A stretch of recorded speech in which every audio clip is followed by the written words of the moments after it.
There is a crisis in America that almost nobody wants to talk about. It is mostly invisible, but it's devastating.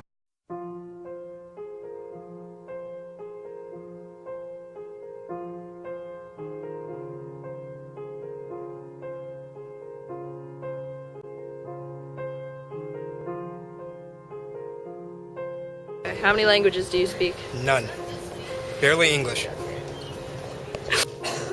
I only speak English. I speak one language, unfortunately, because my dad is Hispanic and speaks Spanish fluently. He never taught me.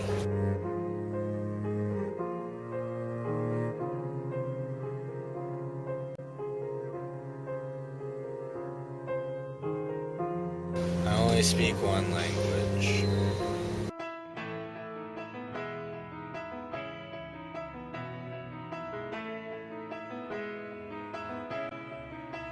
I speak 2 languages, Arabic and English, or in Arabic, أتكلم العربية والإنجليزية.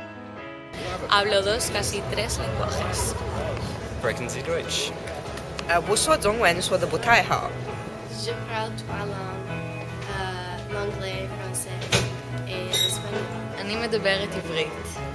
Je parle 3 langues et hablo 3 idiomas. I speak 3 languages.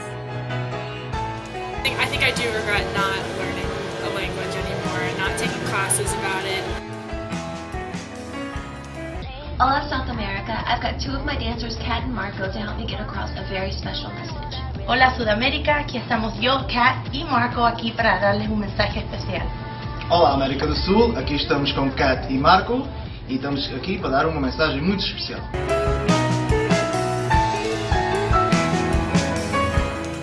You learn how to look at the world a completely different way.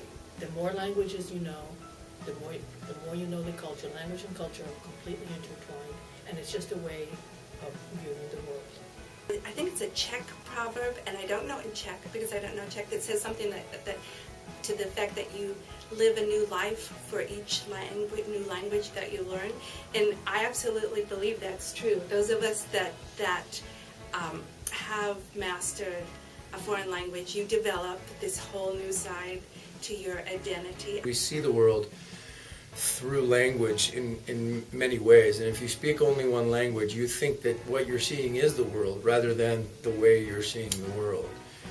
So the ability to talk in different languages gives you a way of thinking or a way of understanding that comparison is actually comparison of different systems of making meaning. So many people in the world that don't speak English, that if you limit yourself to only English, you're really cutting yourself off from the majority of the people in the world.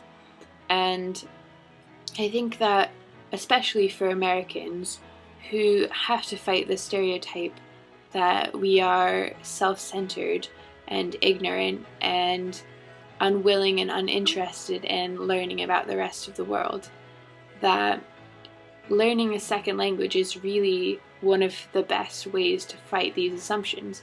If you go abroad and you realize that you don't speak the language or you have culture shock or whatever, then you understand the people who come here. Yeah. Who don't speak the language. So you are just overall, you're a better person and a nicer person.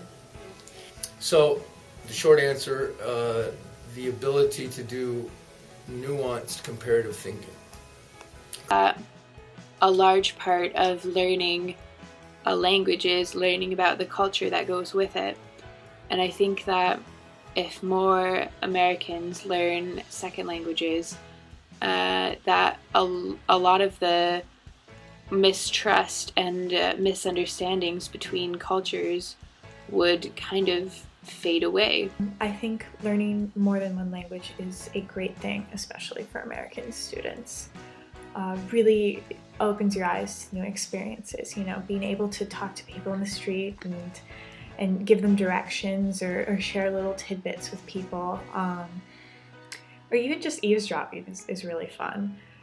I think our communities, our workplaces, and our families are becoming increasingly diverse. And so study abroad is important because I think our current reality requires someone who has a broadened perspective, and certainly a sustainable future requires people who have the experience and an understanding of both that interplay between sort of the interconnection and diversity of this world. If you make even a superficial attempt to speak to someone in his or her language, it changes the relationship that you have with them.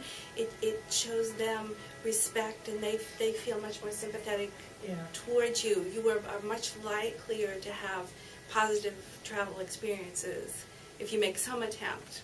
As an employer, I would much favor the applicant that is either bilingual or has lived in another country, again, for the diversity of thought that seeing other cultures and living in other cultures brings to one's perspective.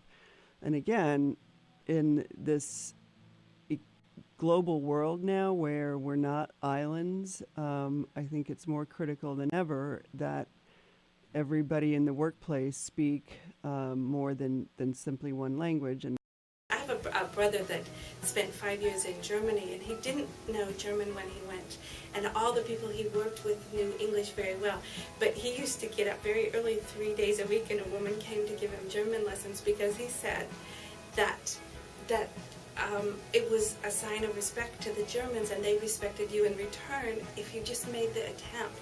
That Americans there that made no attempt to learn the language were a little bit looked down on by the German people. It definitely makes a difference. But they don't understand that everybody speaks English plus another language.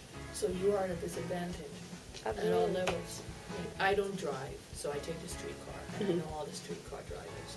And one of them is this young guy who wants to be a flight attendant. He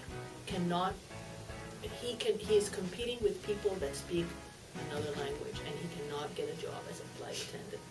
Serving coffee in an airplane because he needs a foreign language, okay?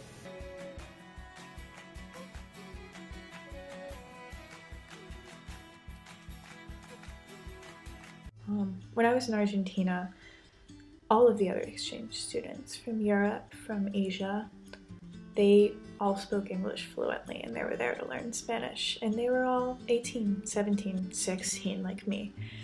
And, you know, American kids just are nowhere near that level. And it's really tragic. I think that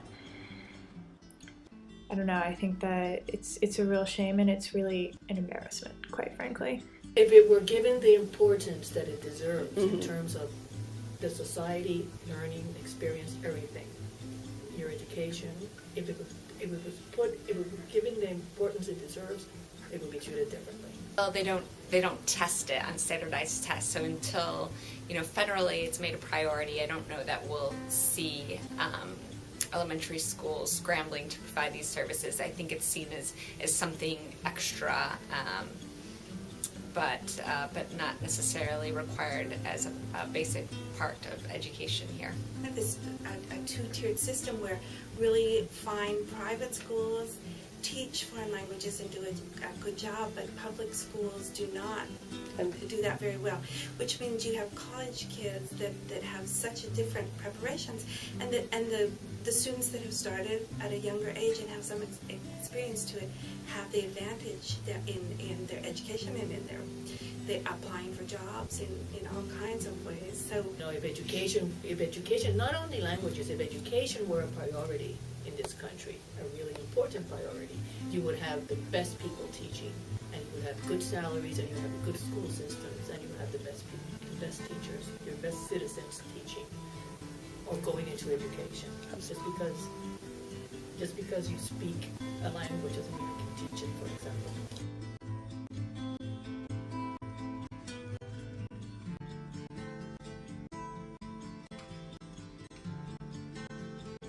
It's the same disease. I mean, just because they're university professors or adults doesn't mean that they've learned that they don't have the disease. It's genetic. It's probably transferred to the genes by now.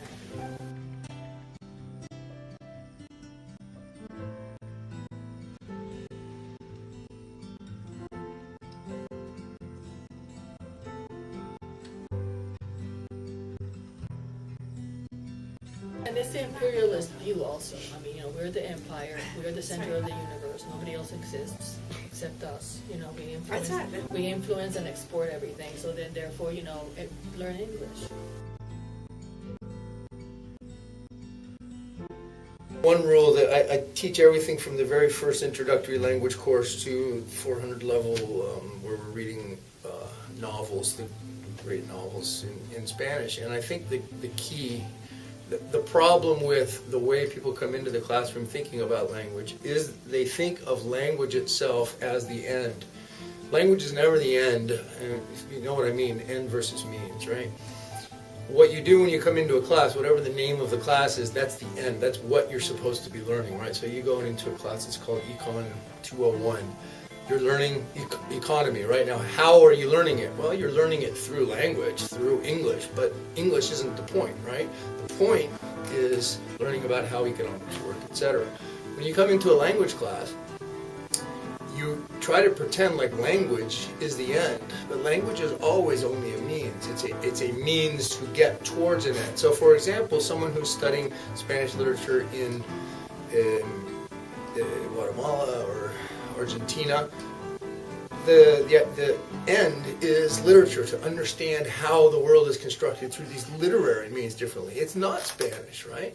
So the point is, when you treat Spanish as the end, you'll never be able to master using it as a means, because your goal is, how do I say this word or this conjugation perfectly? My number one rule, you have to stop thinking about language as the end. Start figuring out, rather than doing something more quickly. For example, one of my students comes across a word that doesn't know and want me to tell them in English. That would save me maybe 2-3 minutes of class time. However, what it doesn't do, it makes language the end, right? You're just trying to figure out what this word is. You're learning vocabulary. Now, if I describe to you in Spanish what you're doing, rather than just that end, you're learning how to understand without recourse to your first language. So that, I would say, is the big step, or the big change we need to make between how most high school language classes are taught, where students are taught that the end, the goal of the class is language. Even though it may be in our classes, you can't go about it that way. You have to go about it that literature is the end, or having, in the lower levels, having conversations about your family. That's the end, learning about the person's family, not learning language. Language has to be secondary, has to be the means in order for it to be effectively used or taught.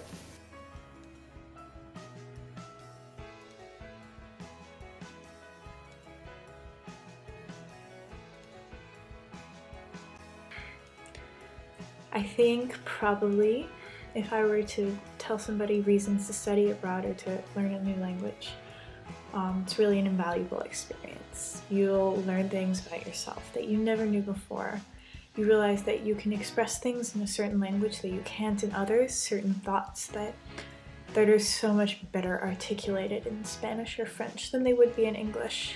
But there's a lot of great reasons to study abroad outside of language learning. I mean, it's a lot of fun. You meet a lot of people, broadens your perspectives, and time again we hear from students, and I know from my own experience studying abroad, that not only do you learn so much about the world, but you do learn just a lot about yourself through the study abroad experience.